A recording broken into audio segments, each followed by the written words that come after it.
Hello बच्चों, आइए प्रश्न को देखते हैं। एक समांतर श्रेणी का mवां पद 1/n के बराबर है और nवां पद 1/m के बराबर है। तो इसका mnवां पद क्या होगा? और यहाँ पे चार विकल्प दे रखे हैं। चारों विकल्पों में जो सही विकल्प होने वाला है उसका चयन करना है। प्रश्न को हल करने से पहले इसकी मुख्य अवधारणा के बारे में चर्चा कर लेते हैं। मुख्य अवधारणा, तो समांतर श्रेणी की यहाँ पे बात करी गई है। तो हम लोग जानते हैं कि कोई भी समांतर श्रेणी जो AP से प्रदर्शित होती है ये बराबर हो जाती है। इसका पहला पद A1, दूसरा पद A2, तीसरा पद A3 और इस तरह से nवां पद AN मान लिया जाए तो प्रथम पद जो होता है वो A होता है, द्वितीय पद A प्लस D होता है, तृतीय पद A प्लस 2D होता है और इस तरह से आगे तक चलता है और nवां पद A प्लस n माइनस 1 गुना में D के बराबर होता है। यहाँ पे देखो D सार्वंतर है, क्योंकि हम लोग जानते हैं कि समांतर श्रेणी में किन्हीं भी दो क्रमागत पदों को लिया जाए तो उनका अंतर हमेशा समान होता है। तो यहाँ से हम लोग बोल देते हैं कि इसका जो प्रथम पद है, प्रथम पद ये बराबर हो जाता है A के, और जो सार्व अंतर है, सार्व अंतर वो बराबर हो जाता है D के। और यहाँ पे nवां पद AN, इसका सूत्र आ गया, कोई सा भी पद निकाला जाए इसका तो A प्लस n माइनस 1 गुणा में D के बराबर ये आ गया। अब चलते हैं सवाल में इस सूत्र का उपयोग करते हुए। इसका mवां पद 1/n के बराबर दे रखा है, मतलब कि AM बराबर दे रखा है 1/n के, और इसी तरह इसका nवां पद 1/m के बराबर दे रखा है और हमें mnवां पद ज्ञात करना है। तो देखिए इसको हम लोग लिखते हैं, mवां पद किससे लिखेंगे? इसका प्रथम पद A से मान लिया जाए और जो सार्व अंतर है वो D से मान लिया जाए, तो ये बराबर आ जाएगा A प्लस m माइनस 1 गुणा में D। ये बराबर आ जाएगा 1/n के। इसको मैं समीकरण नंबर 1 नाम दे देता हूँ। इसी तरह दूसरा समीकरण बनेगा A प्लस n माइनस 1 गुणा में D, ये बराबर आ जाएगा 1/m के। इसको मैं समीकरण नंबर 2 नाम दे देता हूँ।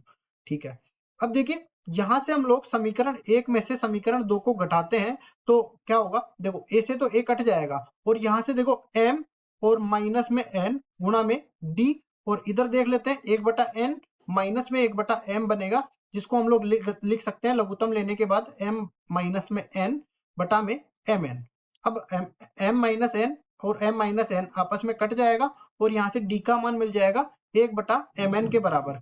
अब देखो ये D का मान जो मिला वो समीकरण 1 या समीकरण 2 में रखने के बाद हम लोग A का मान निकाल सकते हैं। तो समीकरण 1 में रख देते हैं, A प्लस m माइनस 1 गुणा में D का मान आ गया 1/mn बराबर हो जाएगा 1/n के बराबर। कुल मिला के A बराबर आ जाएगा 1/n माइनस में ये आ जाएगा, देखो ये इस तरफ जाएगा तो m माइनस 1 गुणा में 1/mn के बराबर आ जाएगा। ये अंदर गुणा होने वाला है तो लघुत्तम इसका mn बना लेते हैं। तो mn लघुत्तम बना लिया और यहाँ पे ये m से गुणा हो जाएगा तो m, और ये माइनस अंदर गुणा हो जाएगा तो माइनस का m और माइनस माइनस प्लस का 1 हो जाएगा। कुल मिला के 1/mn के बराबर आ गया, मतलब A का मान भी अपने पास मिल गया 1/mn के बराबर। अब इसका mnवां पद निकालते हैं तो देखिए इसके लिए क्या होगा, amn बराबर हो जाएगा A प्लस mn माइनस में 1 गुणा में D के बराबर ये आ जाएगा। अब देखो A और D का मान हमें पता है तो mnवां पद भी निकाल सकते हैं 1/mn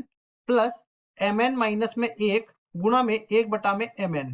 अब ये अंदर गुणा हो जाएगा तो ये बन जाएगा 1/mn प्लस mn बटा में mn 1 के बराबर आ जाएगा, माइनस में 1/mn ये आ जाएगा। कुल मिला के ये amn का मान है और ये आपस में कट जाएंगे और amn मतलब mn व पद 1 के बराबर आ जाएगा और इसका मान ही हमें निकालना था। तो 1 हमारा उत्तर हो गया। अब देख लेते हैं कौन से विकल्प में 1 दे रखा है। सी विकल्प में दे रखा है, सी विकल्प बिल्कुल सही उत्तर हो जाएगा। आशा करता हूँ ये सवाल आपको समझ में आया होगा। धन्यवाद।